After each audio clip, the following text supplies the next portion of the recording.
국민의힘 성일종 의원 모셨습니다. 어서 오십시오. 네, 안녕하십니까. 의원님, 오늘 네. KBS 두 번째 오시는 거죠? 네, 그렇습니다. 아침에, 오전에 라디오 하시고 나오고, 네. 오후에 또 여기까지 오셨는데 시간 내주셔서 감사합니다. 아무래도 뭐 여론조사 문항 정하는 작업도 좀 주도를 하셨고 지금도 이제 지도부 계시다 보니까 방송가에 워낙 출연을 많이 하시는 것 같아요.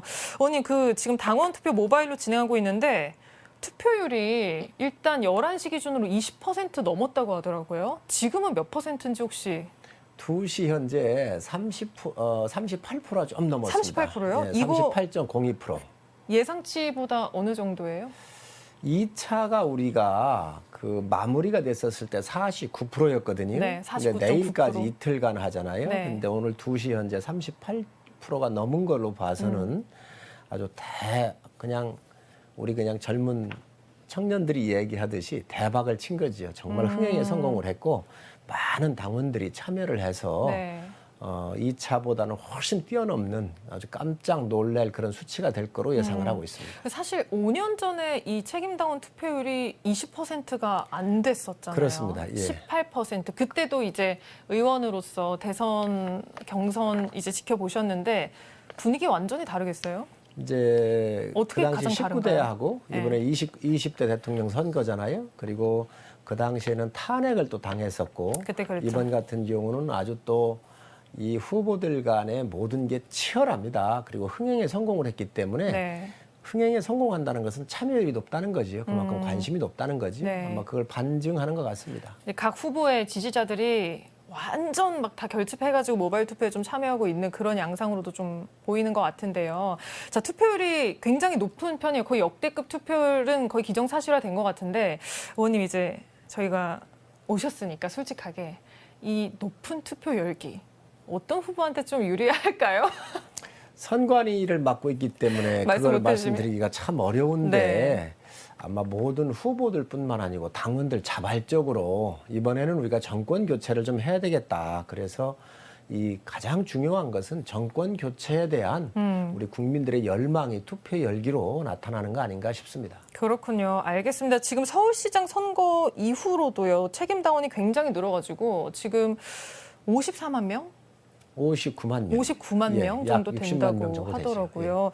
이게 그러니까 원래 당심이라고 하는 게 민심보다는 더 오른쪽에 가 있다, 더 보수적이라는 평가가 그동안 있었고 실제로도 그렇게 좀 나타나는 경향이 있었잖아요. 이번에는 그러면 좀 양상이 달라질 수 있다고 보세요?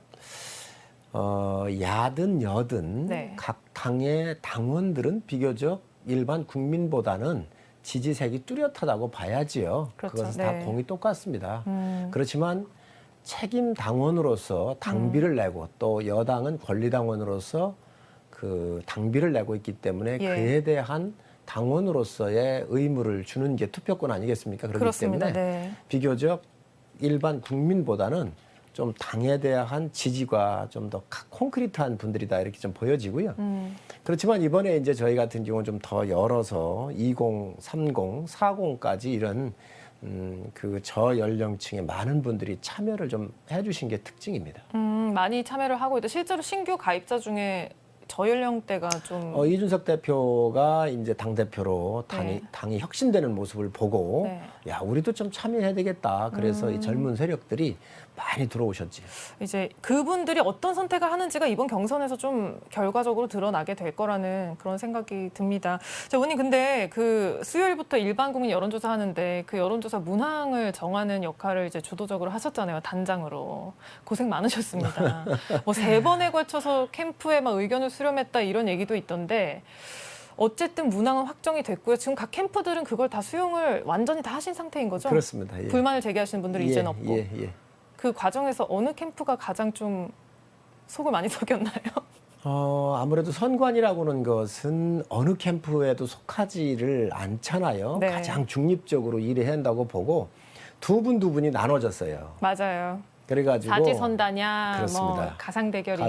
1대1 가상대결이냐 이렇게 좀 첨예하게 싸웠는데 저는 뭐 그게 아주 자연스러운 일이고 또 그런 것들을 다 논리적으로 맞게 그래서 이게 통계학적으로 합산을 해야 될 거 아니겠어요? 예, 당원들이 예. 투표한 거와 국민들께서 여론조사를 통해서 그렇기 때문에 묻는 문항이 똑같아야 돼요. 맞아요. 그래야 통계학적 합치는 의미가 있거든요. 네. 두 번째 역선택을 방지해달라고는 이제 요구가 있었는데 뭐 홍준표 후보님도 제가 보기도 역선택을 일부 할 수 있다고 가정을 하고 또 그런 것들이 충분히 있을 수 있습니다. 좀 네. 미미하긴 하지만 네.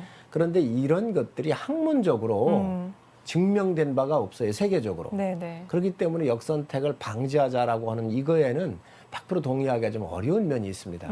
세 번째로는 분별력이 좀 있어야 하잖아요. 예. 후보들 간에. 그렇기 때문에 사지 선다형도 합해서 그래서 1대1 가상 대결로 묻고 마지막에 사지 선다형을 혼합했다라고는 말씀을 드립니다. 이게 만약에 잘못됐으면 저희 당 분당 사태라든지 여러 가지 아주 내란이 치열했을 거예요. 네. 어쨌든 국민들께서 요구하신 것 잘 받들어서 저희가 아주 신중하게 잘 처리했다는 또 당의 민주적인 프로세스 과정이 네. 정상적으로 잘 작동됐습니다. 정당은 이 과정이 중요하잖아요. 민주적 과정이 잘 작동되어야 당의 가치가 올라가는 일인데 네. 저희가 그런 거에 부합을 했다라고 자신 있게 말씀드릴 수 있습니다. 그러니까 여론조사 문항에 대해서는 잘 이제 중재가 끝났다. 그래서 예. 이제 이렇게 물어보시는 거죠. 이재명 대 뭐 윤석열, 이재명 대 홍준표 이렇게 이재명 대 유승민, 이재명 대 원희룡 이렇게 다 물어보신 다음에 누가 가장 경쟁력이 있다고 보십니까? 라고 해서 결국 한 명을 선택을 하게 되는 거죠. 어느 정도 세부적인 것은 발표를 안 하지만 네. 큰 줄기에서는 이제 말씀하신 거에 가깝습니다. 그러니까 길게 전화를 좀 들어야 되는 상황이고, 그러니까 저 같은 그냥 일반 사람들도 전화를 받을 수 있는 거죠, 랜덤으로. 그렇습니다. 우리 예. 시청자분들도 예. 알겠습니다. 아직은 저한테는 전화가 안 하는데요. 그리고 이런 질문이 좀 있었어요. 그러니까 서울시장 후보를 정할 때는 여론조사 100%만으로 결정을 하셨어요. 그리고 경선이 지금 이제 세 번째인데 1차는 여론조사 100%, 2차는 여론조사 70에 당원 30%.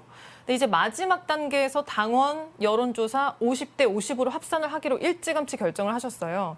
근데 만약에 일반 국민의 여론이 궁금하면, 경쟁력이 궁금하면 그냥 이번에도 여론조사 100%로 할 수 있는 거 아니에요? 라는 질문들이 곳곳에 있어서 제가 가져와 봤는데 여기에 대해서는 좀 어떤 답을 주실 수 있으신가요? 국회의원 선거, 지방선거 이런 것들은 그냥 후보자들 간에 합의를 해서 할 수가 있습니다. 그러나 네. 대선은 굉장히 중요한 거잖아요. 그래서 당원 당규에 딱 못 박혀 있습니다. 당원 50%, 일반 여론조사 50% 할 수 있다 이렇게 네. 해놨는데 당원은 아까도 말씀을 주셨지만 우리 당에 함께하는 동지들이 뽑는 것들이 이제 중심이잖아요. 그래서 국민의 여론을 다 받아들이는데 조금 갭이 생길 수 있습니다. 네. 그렇기 때문에 이제 국민 여론조사까지 해서 둘이 합산하자 이렇게 해서 당헌 당규에 그게 못 박혀 있기 때문에 이것은 헌법과 같은 거예요. 네, 그래서 못 대선의 바꿉니다. 경우는 그렇다는 그렇습니다. 말씀이신 대선 거죠? 본선의 경우는 그렇습니다. 네, 궁금해하신 분들 이게 답이 됐으면 좋겠습니다. 자, 지금 댓글을 저희가 실시간으로 받아보고 있어요. 여기에 의원님을 향한 뭐 질문도 올 수 있는데 일단 김순희 님이 후보자분 4명 모두 고생하셨습니다. 수고하셨습니다. 이렇게 올려주셨거든요. 이제 경선 막바지니까. 그런데 후보 간 신경전이 예전보다 확실히 치열하긴 한 것 같아요. 네 분 다 열심히 경쟁을 하다 보니까 말도 막 거칠어지고. 그런 질문 많이 받아보셨을 거예요. 원팀 가능하겠느냐. 근데 의원님은 이제 가능하다고 보고 계시거든요. 근데 실제로는 정말 분위기 어때요? 그 네 후보 간에? 바로 승복하고 내가 너를 도와주겠다 이럴 수 있는 분위기예요? 우선 첫 번째 자신 있게 말씀드릴 수 있는 것은 네. 네 후보가 다 그릇이 되는 분들이에요. 아, 뭐 그리고 승복하지 민주적- 않을 사람은 없을 거다. 네, 그래서 민주적 절차가 당에서 잘 프로세스가 작동됐다라고 말씀드렸잖아요. 예. 이것들은 승복할 수 있는 모든 조건들을 사전에 합의했다라고 하는 것을 말씀드릴 수 있죠. 그 어떤 예를 들어서 조건들을 여론조사 합의했을까요? 문항에 대해서 불만이 있거나 문제를 제기해 놨으면 네. 불복선언할 수 있는 빌미가 될 수도 있는데 이런 것들에 대해서 거의 다 동의를 하셨잖아요. 거의 큰 문제가 없잖아요. 그렇기 예, 예. 때문에 이것을 불복을 할 수 있는 명분이 대국민 명분이 없는 거예요. 그러니까 그래서- 만약에 내가 불복하게 되면 더 큰 욕을 먹을 수 있기 때문에 민주주의를 파괴하는 행위죠. 그렇기 때문에 그 당의 중심을 잡고 네. 지금까지 이렇게 천천히 오면서 세 차례에 걸쳐서 모든 의견 다 듣고 그걸 조합을 해서 만장일치로 이 경선에 대한 룰을 최종적으로 확정을 했기 때문에 네.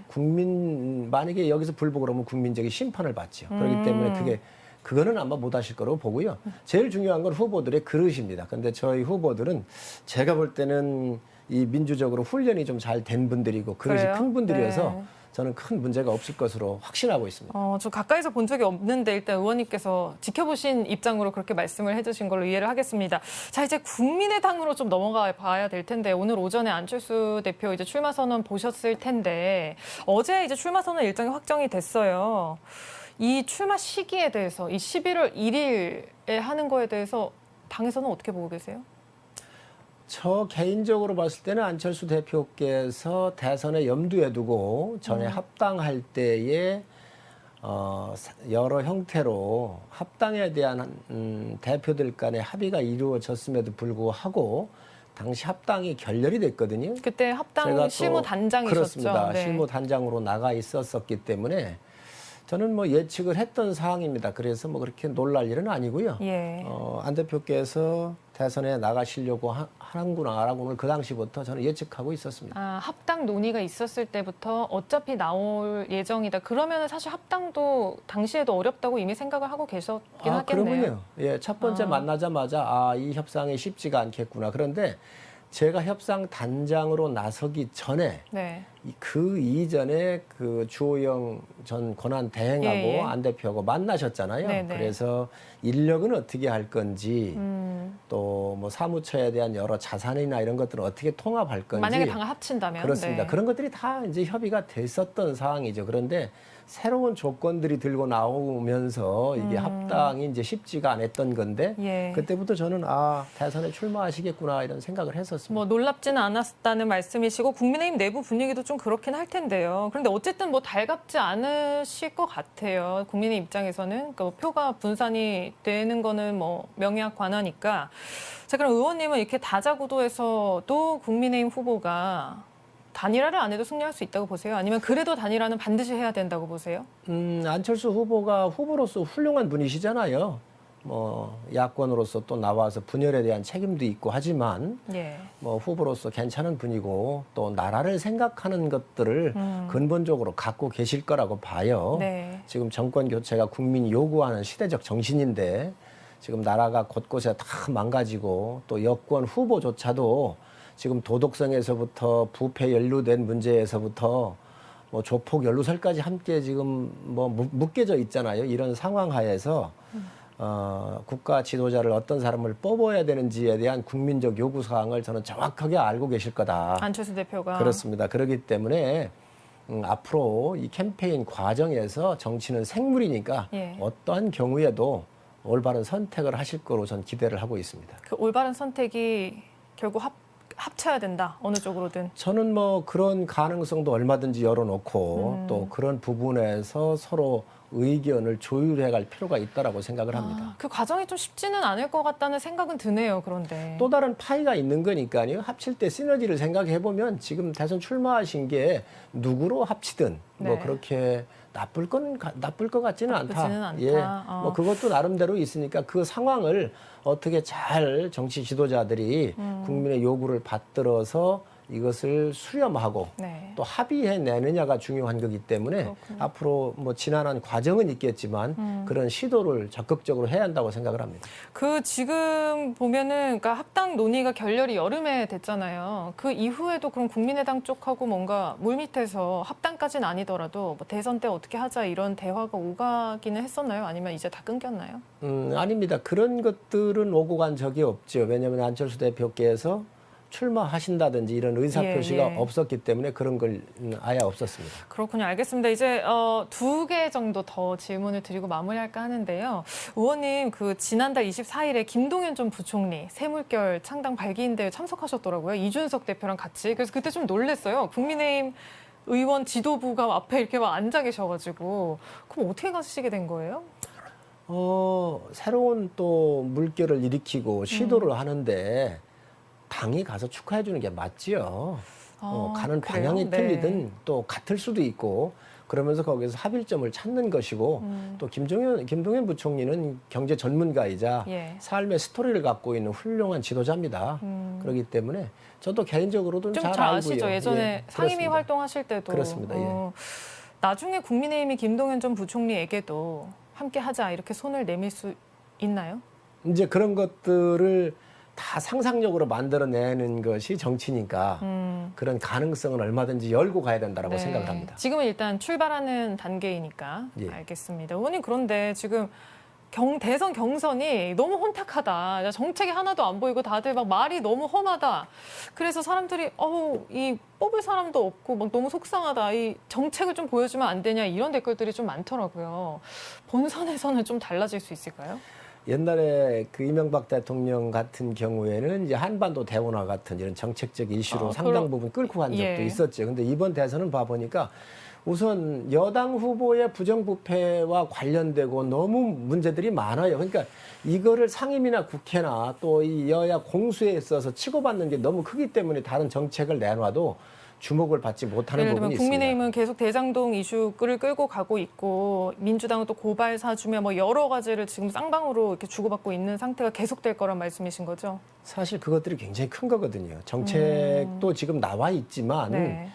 국가 지도자를 뽑는데 부패로부터 이게 연결되어 있거나 조폭으로부터 연결되어 있거나 심각한 국민의 눈높이로부터 이탈되어 있었을 때는 굉장히 위험한 거예요. 민주당은 근데 그거 이제 이재명 후보랑은 관계가 없다라고 주장을 하고 있는데 어쨌든 국민의 입장에서는 계속 특검을 하자고 주장을 하고 계시는 없을 수가 상황이고요. 없죠. 왜냐하면 그런 후보가 지금 그런 분이 후보가 민주당 의원들에 의해서 또 당원들에 의해서 뽑혀져 있기 때문에 그거로부터 자유로울 수가 없죠. 다음에는 이제 오늘 오전에 보니까 진성준 의원님하고 한판 세게 또 라디오에서 붙으셨더라고요. 다음에는 여야 이렇게 1대1로 해가지고 하시고 싶은 말씀을 또 다 하는 그런 시간을 가져도 좋을 것 같습니다. 네네. 오늘 지금 뭐 댓글로 오늘 이제 후보 다 이제 선출이 되기를 기다린다 이런 댓글도 있고요. 의원님은 어느 쪽 캠프에 있으세요라는 질문도 있는데 아직은 어디에도 속해 있지 않으신 선관위원이기 거죠? 때문에 중립입니다. 이 선관위원을 맡고 계셔가지고 지금 어느 캠프에도 몸담지 않고 있다는 그런 답을 드리겠습니다. 의원님 오늘 시간 내주셔서 감사하고요. 다음에 또 뵙겠습니다.